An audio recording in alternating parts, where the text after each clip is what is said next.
You live this life, I walk this road, and you can talk shit. Gambling with my life, but I refuse to go for nonsense. This the life I chose, this all I know, ain't many options. Vow to tell the truth, I make the rules like I'm Fleece Johnson.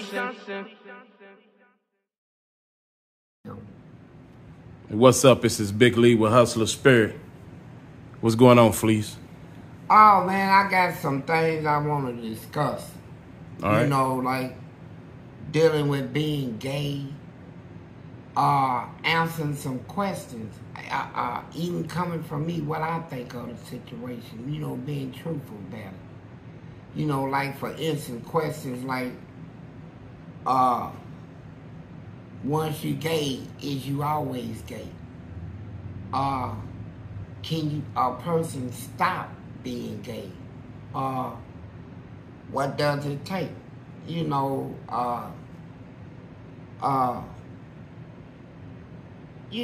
people like to know, is it possible that you can have a gay experience one time and never do it again? You know, like ladies now is out there with means that they question whether or not they done been involved in ever some gay stuff before. And does that make him gay if he's not doing it anymore? Is he still doing it? You know, I can answer them questions, you know, truthfully. And that's what I would like to do. Okay. And first of all,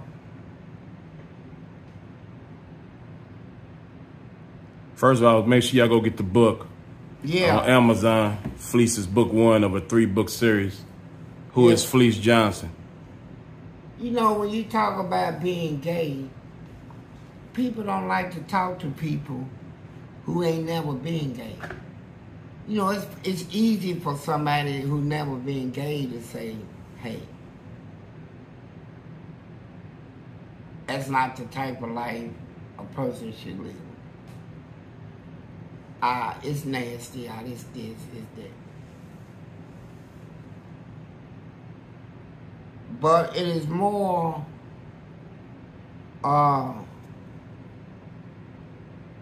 understanding when it's coming from somebody that's being gay.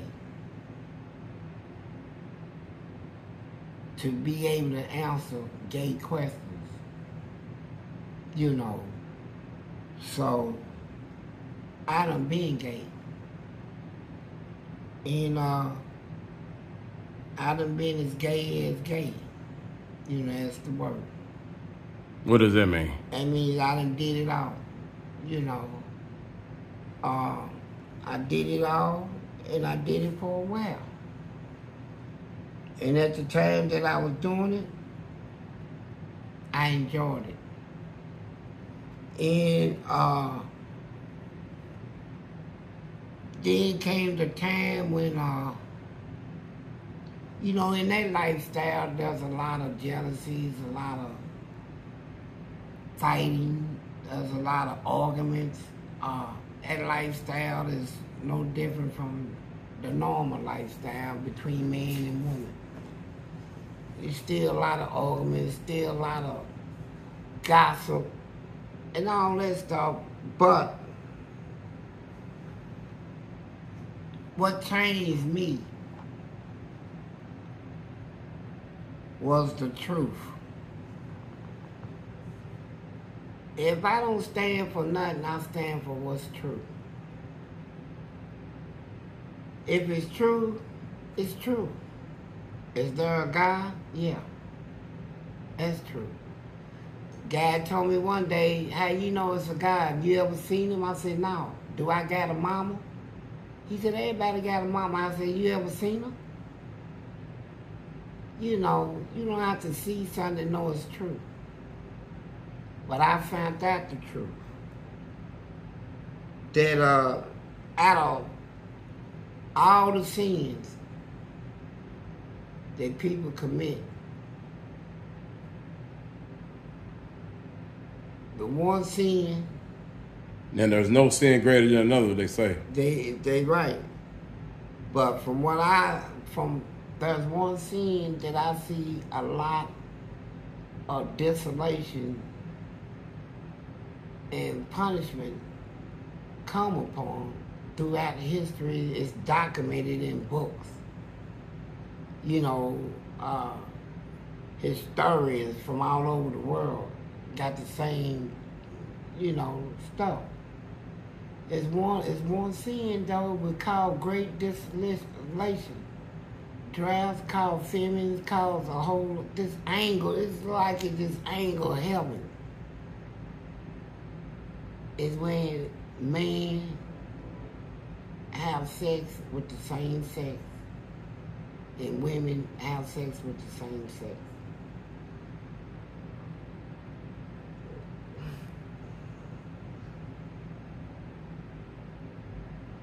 And the truth of it is,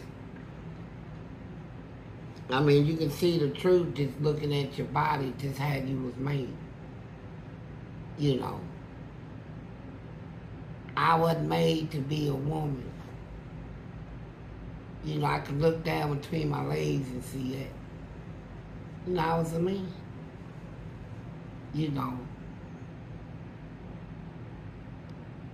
Now, they say once you gay, you always gay. I don't believe that. Because I'm not. You know. And damn, you scared the shit out of me, man. My fault. Man, I was getting deep in this, man. Man, you got me right there, boy. Whoa, shit. Oh, God, man, you got me good, boy. My fault, man. Ooh, man, I was so deep, it's like I'm done, man. You hear me? You know, and I'm back. Yeah, you good. Woo, that was a scare right there. But like I said, though, and I can answer truthfully. No, it's not true. Once a person decides they want to stop doing something, they can stop it. I mean, it's a proven fact. You know, you don't have to go back to nothing. Ain't no such thing as an addiction. There's a such thing as being brainwashed to believe in addiction. You know. So, they got things that would cause you upset if you stop doing it, like I stopped smoking. You know, it'll take me a while to get used to it, but before that little while, I'll be having nervous problems and attitude problems, so to deal with. But the point of it is, being gay is something that I done been. It's something I don't want to be no more. And it's something that if I was to have a relationship with a woman, I have a responsibility to tell her about my life before I decide to have a life with her. Yeah, you know, you're supposed to tell people stuff and let them determine if whether or not they want a relationship with you or not, you know. And so I don't fault people on how they believe about gay people. I don't, it don't bother me, you know, if nobody in this world spoke to me. It won't hurt me one bit. It won't hurt me at all if no women wanted to be around me. If all women saw me as not man enough to be her man. See, that's just some of the consequences you live with when you do wrong out here in the streets. You know, consequences come with wrong. You know, like you got people out here that steal. Sooner or later, they're going to meet the consequence for that. You got the ones that cheat on each other. Sooner or later, the consequences is gonna come. The ones that argue too much. The ones that do this, do that, do that. And some consequences is global. You got to deal with people all over the world. I just like when they put that stuff on me that I was gaping people.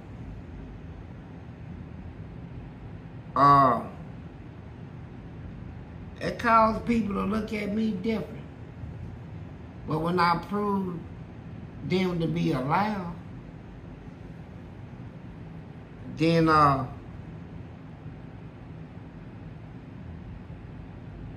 it's still something that people like, yeah, man, you know, dude, cool, or whatever. Really, I don't care what you think of me. Now, about this being gay stuff, I can't sit out there and tell nobody the way you living is crap.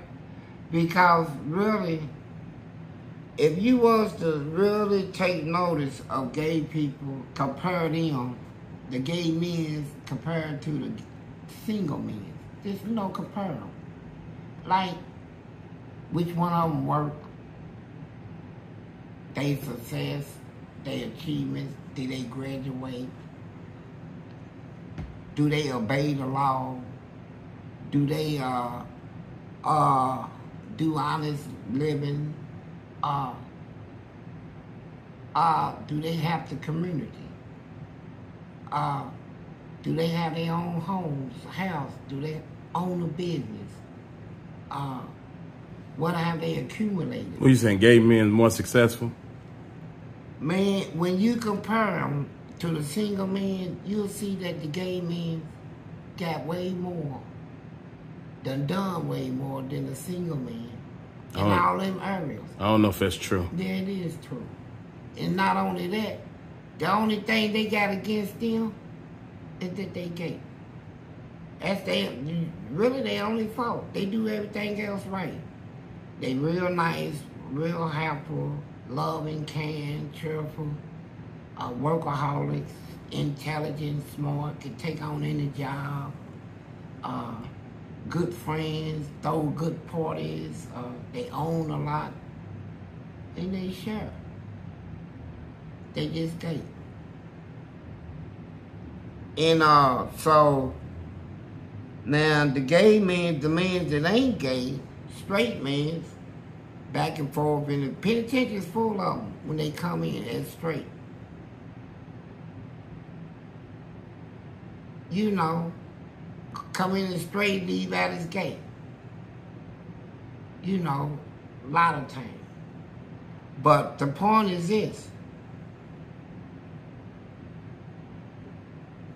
I see a whole lot of straight men ain't got nothing. No job, tip service, working at McDonald's. A lot of them ain't got nothing, homeless.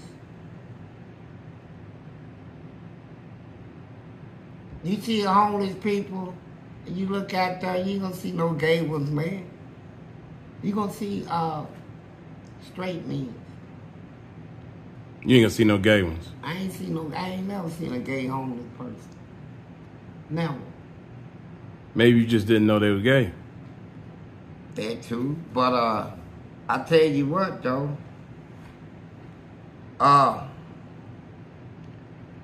I know that lifestyle that's not what God intended. I know it. I mean, it's just true. It's not what it's meant to be.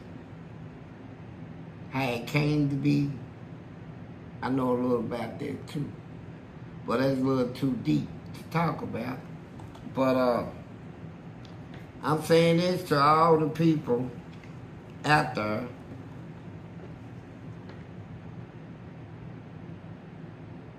We know. Hey, Fleece, I don't know if I ever asked you, maybe I have, I can't remember, but when was the first time a man actually approached you? In prison? Yeah. Man, it was at a time when I first went to prison. You know, I told you I was 16. And usually when you go to prison, see, prison is different from jail. when they bring you in prison, they won't cut your hair, spray bug spray on you, make sure you ain't got no lice or bugs, and you got inmates walking back and forth while you're in there being processed. And when they tell you to squat and spread your ass cheeks, inmates is walking back and forth, you bent over with both hands on your cheeks, got it spread it open. Motherfucker walk, you hear a motherfucker say, damn. And you raise up and look around, you see a bunch of inmates standing over there, and the guard said, turn around, lift your balls, and raise your arms up, you good. Then you wash off and all that. So I ain't think nothing about it. I'm on the yard now. So I go in the shower, and in this shower, there's about 50 inmates in this shower. All of them naked. Some of them's coming in behind me, pulling off their clothes. I kind of hesitated. You know, I said... And you 16 years old? No, I was 17 at this time. Okay, Eddyville. Yeah. So I went on and came out of my underwear. I heard some whistling and stuff in there. People whistling. And yeah, oh my God, Jesus. I ain't know if they were talking to me or not, but they didn't start doing it until I walked around the wall and got in the shower. So I said, forget it, you know. Long don't none of them touch me. They can say what they want, you know. But it's a funny feeling. And then, about 2-3 months later, somebody walked past me and brushed up against me and said, excuse me. I felt this thing, man. I felt this thing. You know, it was like hard. You know, it hit my cheeks. I said, hold up. Do I got to go step to him? And you sit back and you wonder. I said, no, he probably did it by accident, really, but I felt it. He was hard. And so you start realizing you got all eyes on you, on your booty. And it ain't gonna stop. You know, everybody eyeing you, trying to be real nice to you, trying to be your friend, trying to get you to walk the loop with them. And they trying, you already know in your heart, they want your booty. You know this is what they want. They not gonna come out and say, look, I want your booty. From talking to several ex-inmates, what makes them approach the people they approach? Because everybody don't get approached, do they? Yeah, they all get approached. Everybody gets approached. They get approached. So all the men that was in prison that said they've never been approached. They've been approached. What, they just didn't know it? No, they know it. You got sisters. They make rounds. And you got to tell them, hey, look, I don't indulge, right? You have to tell them that. They're gonna inquire if you do. If they see you around me, hey, who's your friend? He's cute, does he? And that's your time to speak. So you mean to tell me all the men that's told me that they've never been approached in prison done told you a lie? They told you a lie. They all get approached. Everybody get approached with that. Somebody gonna approach you. Guaranteed. Yeah. And somebody gonna try to, it might be a sister. Most time that's what it is. So do they, say for instance, they ask that guy's friend if he does that and they say no, then he'll never get approached with it, right? Okay, now here's the question. You asked the miss.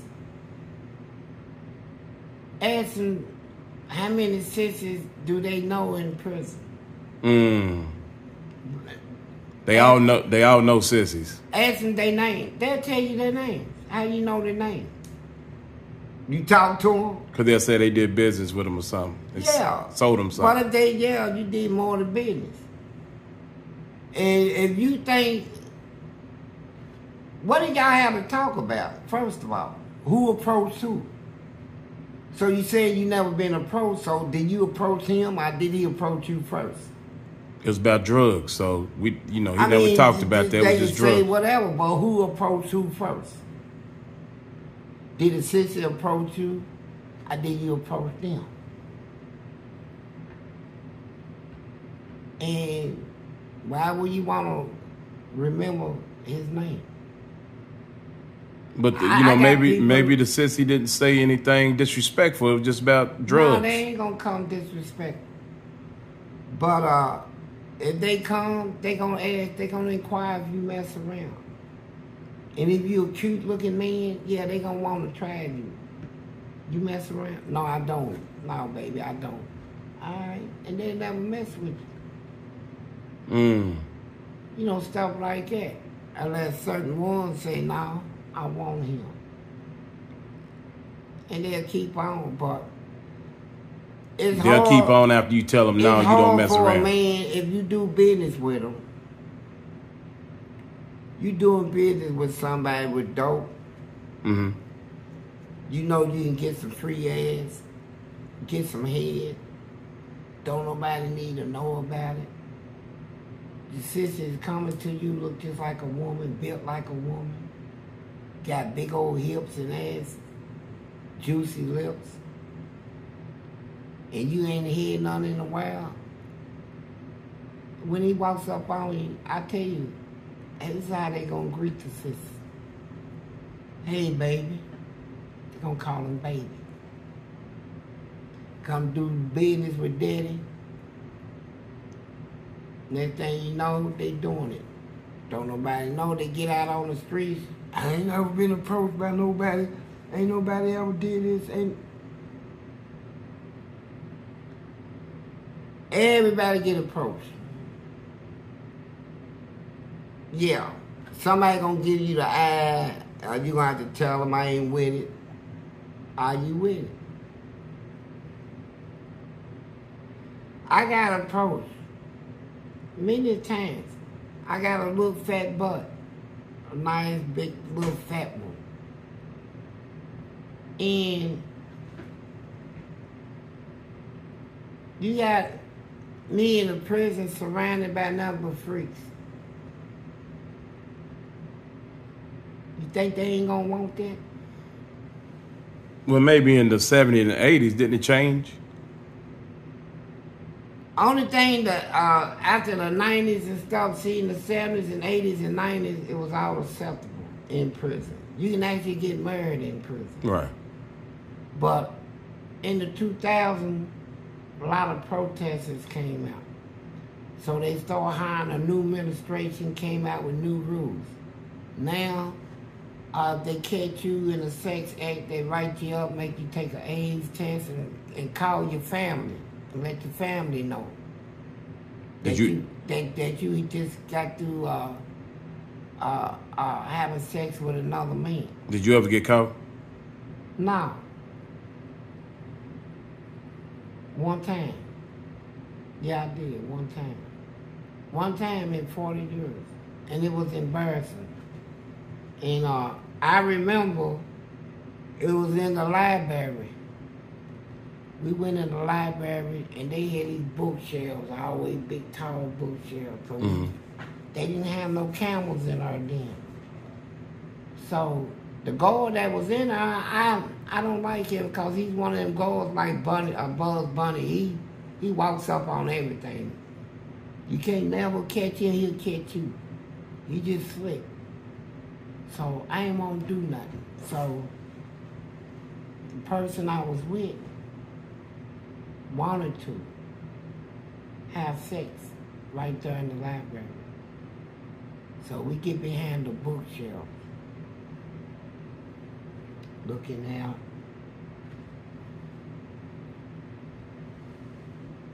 And we start doing it. We end up on the floor. He walked right up on us and said, He said, "No, just stay as you are." He said, "I gotta take a picture of this." And ain't nobody gonna stand there and let you take no picture, man. You a freak. And it's embarrassing because when you go to in front of the committee, they had two ladies sitting on the committee. So you sitting back in the chair that says, "State your name before the committee." Fleece Johnson, 82068, and you are represented by your league aide. My league aide will say his name. Aldine Henderson, 11-12-25-6. They said, "Mr. Johnson, you've been charged with inappropriate sexual conduct. How you plead?" Now, how can I say not guilty? You know, they caught me right in the act, you know? And he didn't get a picture of the actual act, but he got a picture of us being naked. So, she said, "How you plead?" I said, now I'm looking in the eyes of two women. Fine, two women. And they looking at me like it was curiosity. "How you plead?"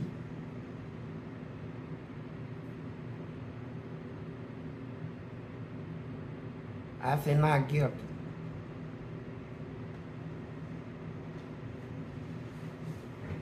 She raised up in her chair like that.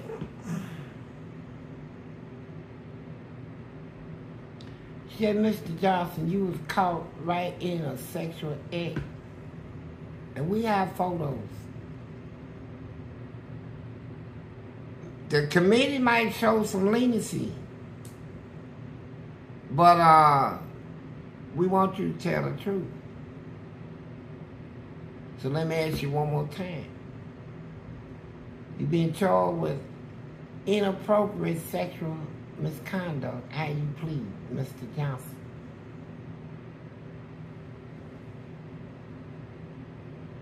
"Not guilty."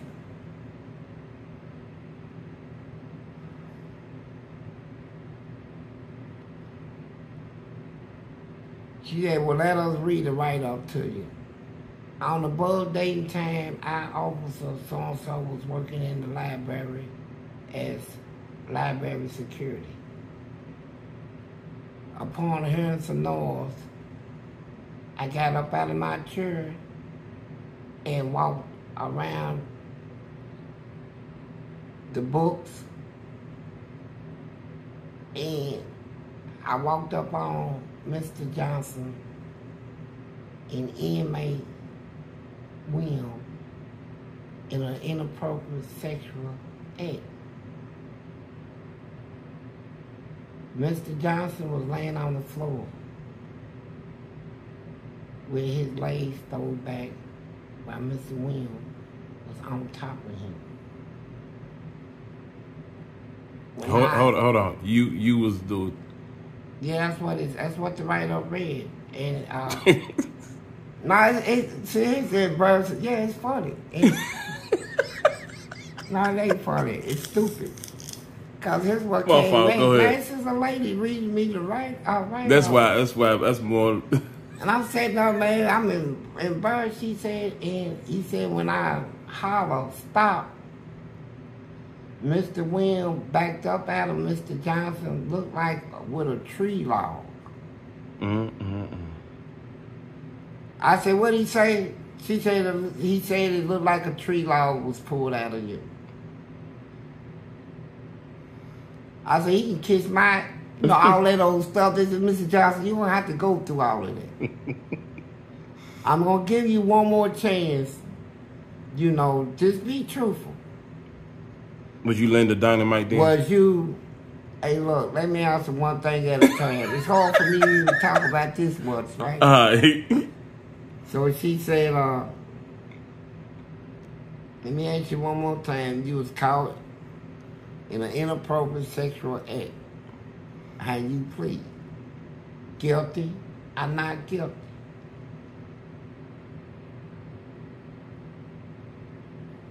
I said not guilty.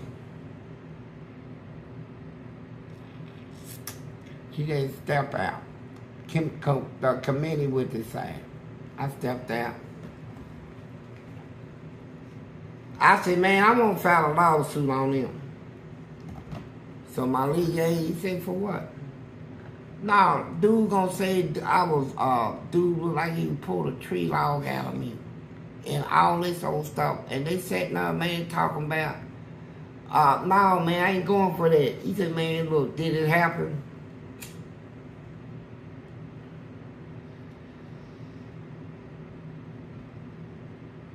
When he said that, I spit on him and headbutted him. I said, get out of here, punk. You know.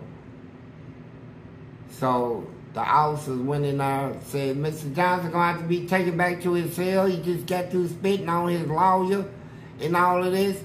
And we got to immediately subdue him. I said, don't put your hands on me. And you better not find me guilty. And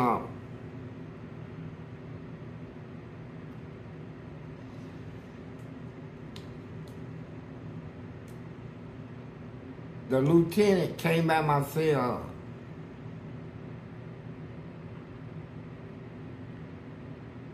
He said, your legal aid don't want to press no charges. You spit on him and headbutted him. I mean, we could. We gonna drop it. Pack your stuff, you getting out. I said, out of what? He said, out of the hole.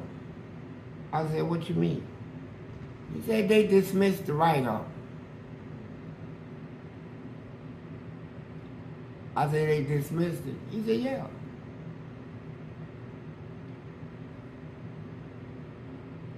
He said, won't you go back out there and be with your friend?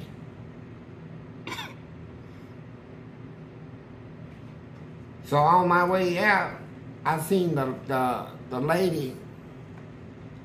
They dismissed the write-off. She said, Mr. Johnson, come over here.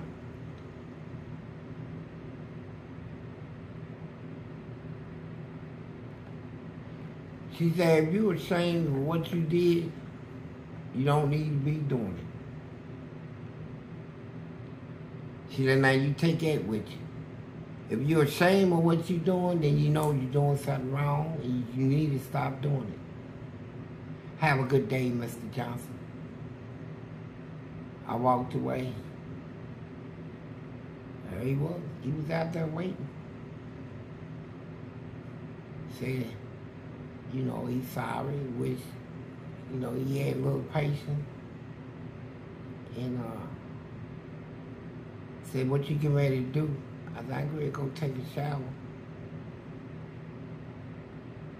He said, I'm going to take one too. We took a shower. And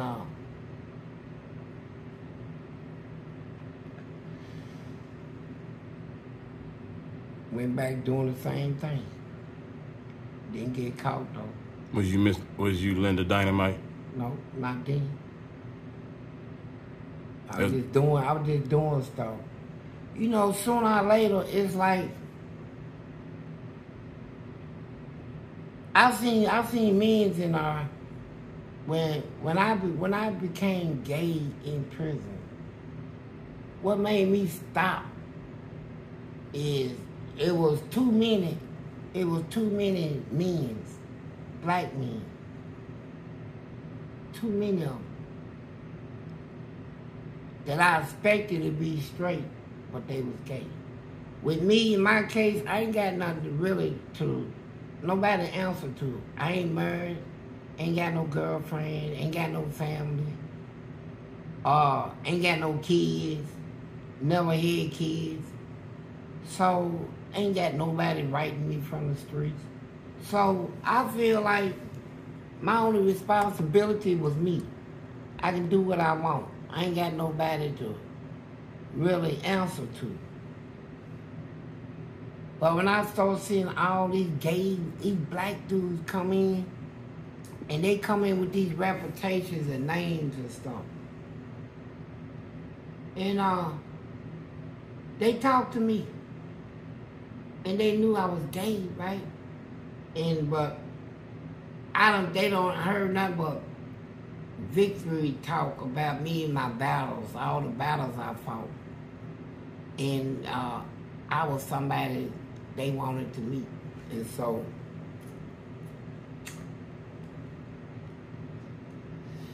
next thing you know, I started seeing them with sisters. So I pulled up on them. What's up, bruh? Hey, what's up, Fleece? I said, who's that? Oh, it's my baby. Now he got no baby. Now I already know what type of sissy he got too. He got the type of sissy. A man gonna have to kiss him, suck him, eat his butt, all that stuff. He's one of them type. If you can't do all that, he don't even want you. You ain't going up in him. You ain't doing none of that. He don't just have free sex. You gonna pay for him. So he got one of the most expensive sissies in there. And he got a hell of a name, reputation. And he was a gangster. Yeah, in Louisville, man. He had all the girls in Louisville. All the cars, the money, the dope, all that. Shooting up all the neighborhoods. You know, he came with a reputation. But next thing you know, about 6 months later, he's a drinker. 2, 3 sisters was talking about how he, drank them. He got caught up in it. They put their worm in his mouth. Turned him out. But I seen him on the streets about a month ago, and out of here being a gangster again. What's up, police? My nigga. How you doing out here? I said, I'm doing all right. Yeah, man, I'm glad you out, man. Shit. I said, shit, you doing good? Oh, man, you know what, man. It's ride or die, pimp or die, man. It's me, man, whole money on the side. He had 3 girls in the car. None of them know that in prison, he done sucked up all the sisters. Sucked them. Sucked their thing. He gets drunk off of that. I seen him in there one day, man. People actually get drunk in prison off of cum. And you be sitting down, man, in your business, man, just trying to enjoy a peaceful day, You went to the store, brought you a cheeseburger, and you can go to the canteen, get you a cheeseburger, put it in the microwave, heat it up, go get you a pop, a little pint of ice cream, go, a bag of chips. Go sit out. Look over the wall and see the river, because Eddyville is surrounded by water. And be just minding your business. And here come some of these thirsty dudes, bro. They walk the yard every day thirsty, want somebody to suck. What's up, Fleece? I said, what's up, man? Man, if I come over, I said, yeah, I do. Keep walking. I already know what they're going to do. But one day, this white one, Angie. Hey, Fleece. I said, hey, baby, what's up? Can I come over? Yeah, come on, sit down. How you doing today? Tired of these niggas. I said, ooh. Yeah, that's what I call them. Whoop my white ass, nigga. Yeah, that nigga want me up. Said that nigga just, all he want to do is eat me up. I said, eat you up. Said, yeah, I'm looking for a man that can, pump my butt. I ain't looking for no girl. I'm looking for a real man. And all these niggas in here, all they want to do is eat you up. I said, oh, is that right? He said, yeah. I said, you want something to eat? Brought him a cheeseburger and stuff. And we sat out there and talked. I get information from people and on everybody. So that's how I learned so much about what's going on. And I see these people on the street. I seen a guy that used to eat my butt. Paid me. Hey, Fleece. I said, yeah. I give you $100. Let me eat your booty. I ain't got no money coming in. I said, yeah, man. That's all you gonna do, too. I been over. He had me on my tiptoes. He knows how to eat it, too. Turned around, jacked off, and shot it all in his face. He paid me $100. I seen time I took him up to $500. And these people heard they like it in prison, man. And so I seen him on the streets in Kroger. I'm gonna go shopping. Last person I want to see is somebody out of the penitentiary, right? And cause I ain't need all that stuff no more. And he had his woman with him and his kids. He said, Fleece. I said, Tim, what's up, man? He said, man, what's up? I heard you was out, man. You got some stuff on YouTube. Yeah. Yeah, man, keep it real out here, though, bro. Oh, he said, this is my wife, Dorita. And she was fine, too, man. And he said, this is my son, Derek, and Jason. I said, how y'all doing, little man? Hi.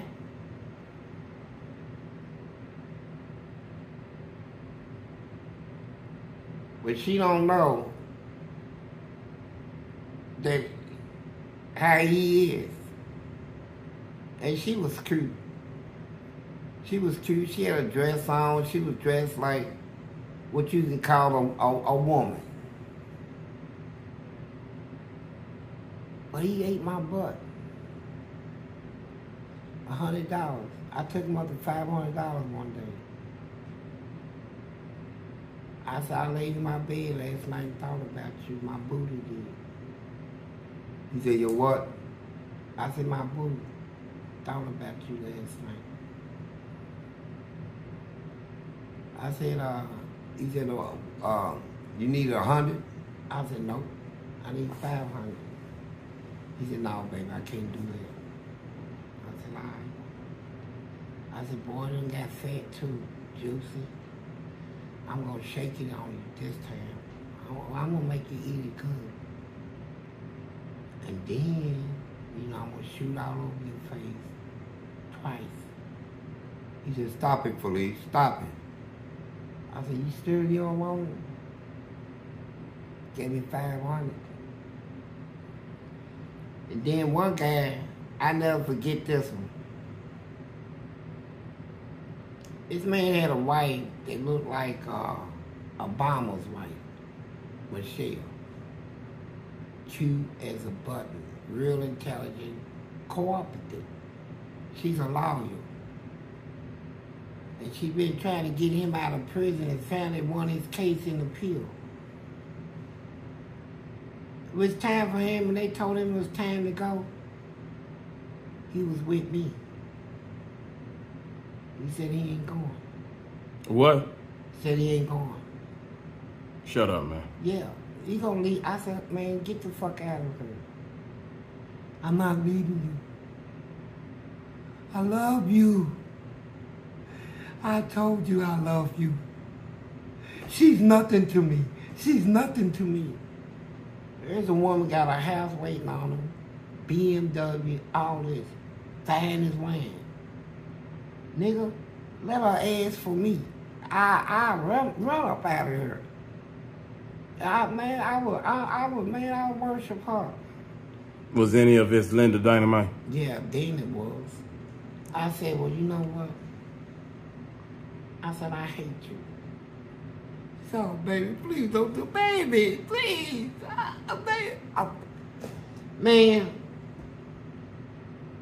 means in there were so weak in the penitentiary. You get to see their weakness when they locked up.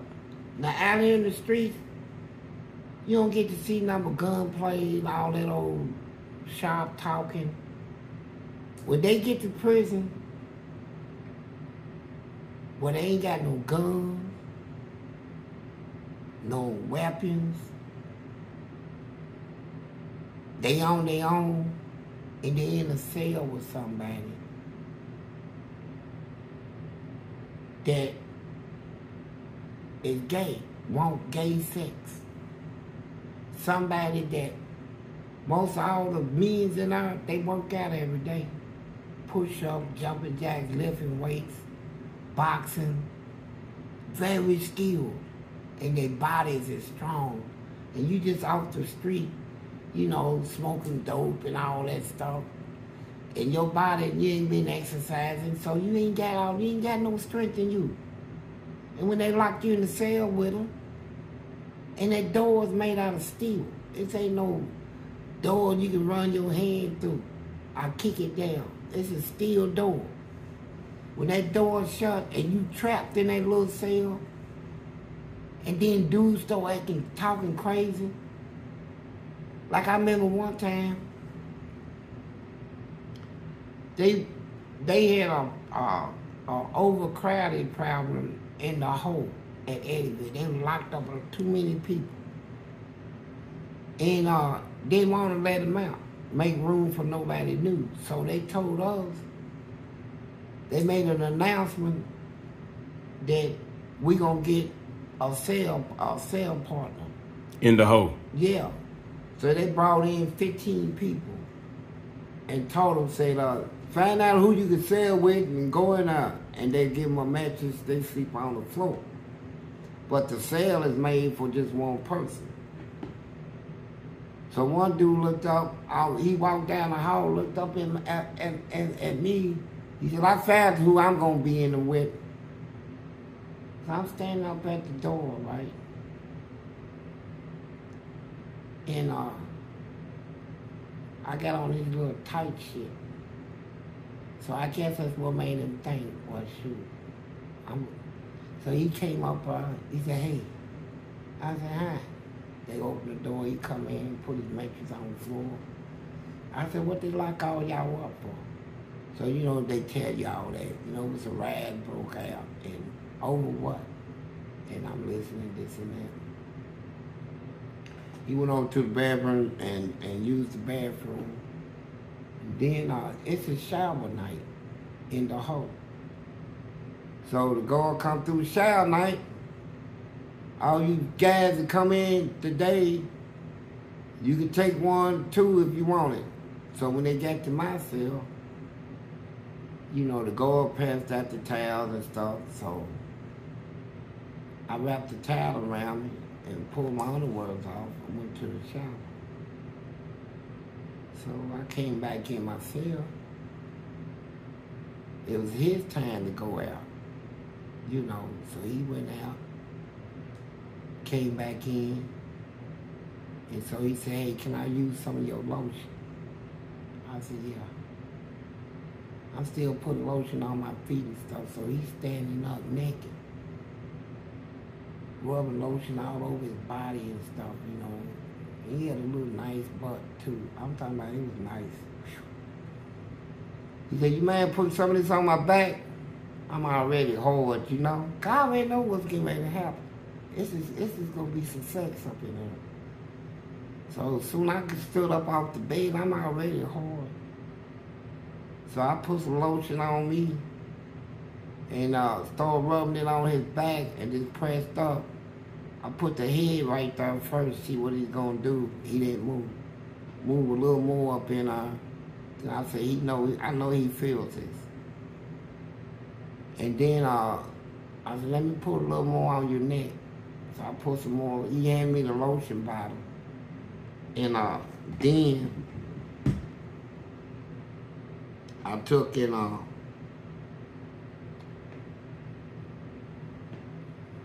put that lotion on my hand, rubbed it over his shoulders, and I pressed in a little more, then put it all the way. It was in it.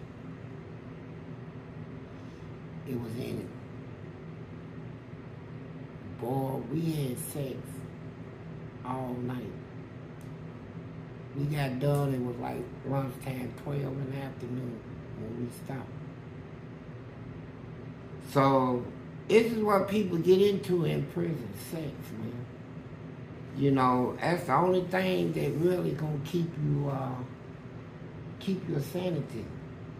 I went through a whole lot of that stuff, you know. There was a time when I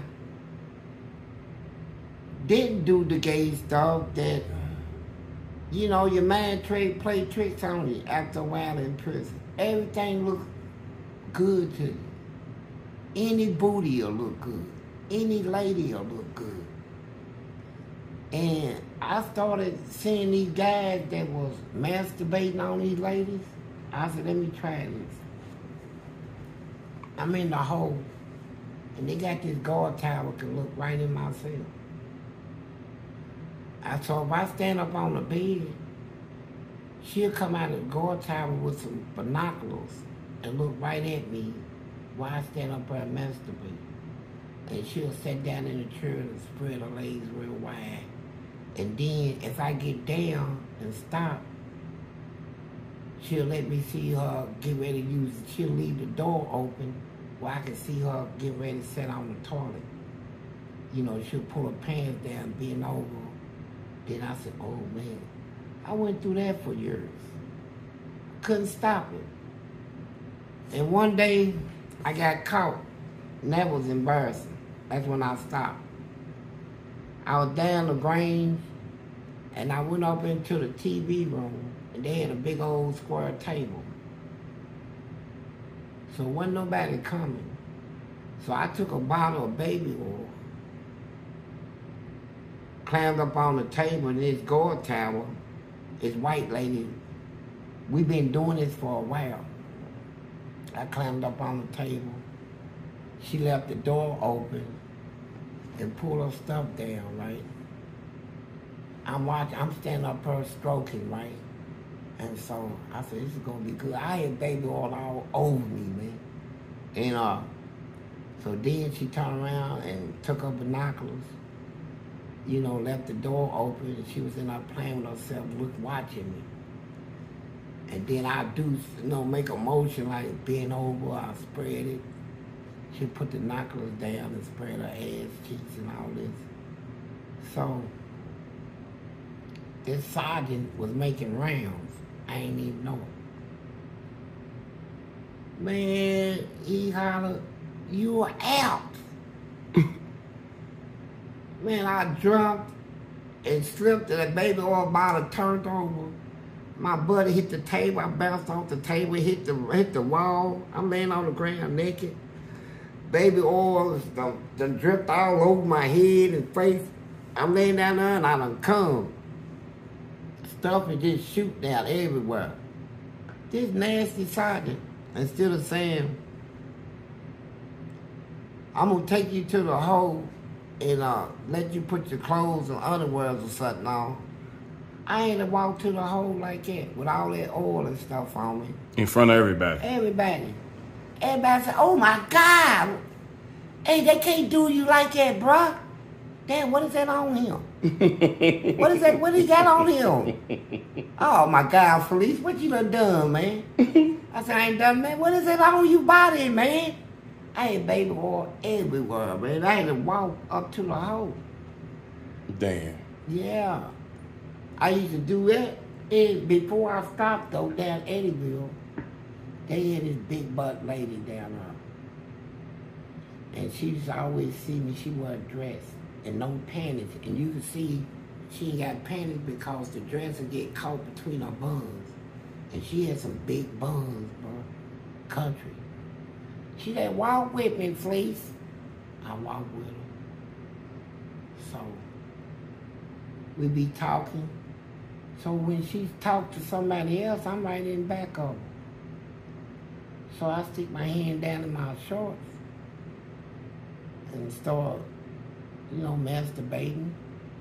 And then when she get through talking to him, I'll stop. I said, you ready to go down there? She said, yes. I almost calmed then. And then We go down the stairs, go into the library. She bent over that counter. That dress went between her crack. I said, this is it. I looked around, I couldn't stop this time. And when I shot it all down in that crack, right? She didn't, you know, I didn't touch her. So I did this 3 times, man. Every time she called me to walk with her, I catch her with her back turned, I'll shoot all over the back of her dress. So this last day. All right, you said the last day what? Yeah, and the last day, you know, I done squirted on the back of her dress 3 times. You know, so the last day we was in the library, and she was over the library at this time, so wasn't nobody down there but us. And she wanted me to help her to replace some books, put some books in the boxes, pick up the boxes for her. And she bent over. And I'm right in back of her. I'm getting ready to drill her this time because she bent over, touching her toes. I'm getting ready to shoot all up in that crack. She told me, hey, Fleece. I said, yeah. She said, I'm tired of you ruining all my dresses. She said, you know what I'm talking about. If you're going to do it right. And she turned around and bent over. So I'm sitting there, I'm confused, right? If you touch one of these ladies in her and they scream rape, it's over. It's over, man.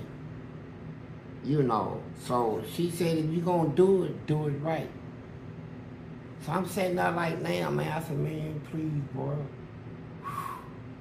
And my things is hard, man. You know. And I grabbed the bottom of her dress, lifted up over her waist. And like I said, she didn't have on no panties. And she raised up. I thought she could ready to flip out. And she walked over, bent back down.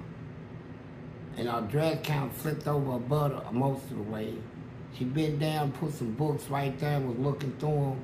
I pulled the dress back up. Parted her cheeks, man. It looked so good, man. I just dropped on my knees and started licking her butt, you know, the booty, you know. And then I sucked her down there, then I raised up, and she raised up, went to another spot, went around the corner. I said, man, when is she gonna stop? She bent over again. I bent back down and started eating her booty again. And then she raised up and went to another spot and bent over in the back, very back. And when she bent over, she spread them real. She cocked them back. Man, I said, man, put it straight up in her. All of this. We knocked down a bookshelf. I was pushing so hard, man. She was holding to the bookshelf and, hey, knocked the whole bookshelf over. I had to stand it back up. But, man, I almost passed out. But check this out. About a week later, I see her again. I said, where you going? She said, I don't need you today. I said, oh, okay. I stopped. She didn't want to do it no more. It must not have been good to her. Nah, it was good to her, but you got to catch these ladies. You got ladies working in prison. They got careers. Like this lady here went from a librarian to over all the churches, the church in Lord, and all the programs and clubs. She went over all of that to went up higher into the administration. She kept getting promoted. You know, they was like, she's a woman for the job. Right? Or was she getting promoted because she was doing these acts with people above her, you think? Yeah, she was doing that too. Cause let me tell you about that. You talking about some horny people working in that prison. I seen the warden one day. We had a fight up there. It's one woman named Peggy I think it was Peggy Smith. Peggy something. Boy, she was fine. Built like a black girl. I mean, her booty was just up. She was rump. She had small breasts, though. Long hair. All the girls in there wanted her. So the warden, his name was Ashcraft. Ashley. Ashley. That was his name. He had an afro. Everybody said he had nigga in him, all that. But he was nasty. He was a nasty warden. And they were sending me back to the Grange for a psychological evaluation. I'm getting ready to go up for parole. They said I was crazy. So she came out of the office while I'm up there waiting on transfer people to come and get me. He came out right behind her. She had some papers in her hand. He grabbed her arm. She turned around and smacked him. Bam! I mean, man, his afro shook. I'm sitting over on the bench, so when I see that, I like that. He runs over. What the hell is he doing up here? What is he doing out there? You know what? Who you think you are, boy? As a matter of fact, you ain't going to your evaluation. I said, I got to go. They said, no, I cancel that. You going back to the goddamn hole. I said, I didn't come from the hole. I came from the yard. Well, you going to the hole. I said, for what? I stood up. He said, somebody give me a pair of handcuffs. I said, you know what? If I go to the hole, I'm going for a reason, right? So I said, you let her smack your face and you gonna get mad at me for that? He said, get over and turn around, face the wall. I said, pop. Stole him. Pop, pop. Grabbed my head, him in a headlock, man. About 4 guards jumped on top of me. Yeah. Ash. But them guards in there, they real jealous. They hate inmates because they be wanting relations. Most of them guards working in prisons ain't got wives. They ain't got wives and stuff. They come in there as single men. Most of them is single. You know, and the ladies that work there be looking good, man. And they be trying to get with them on lunch break and all that stuff. You know, making passes at them. But when they see that the inmate is able to get her, they go nuts. They go nuts in her. But I tell you what, though.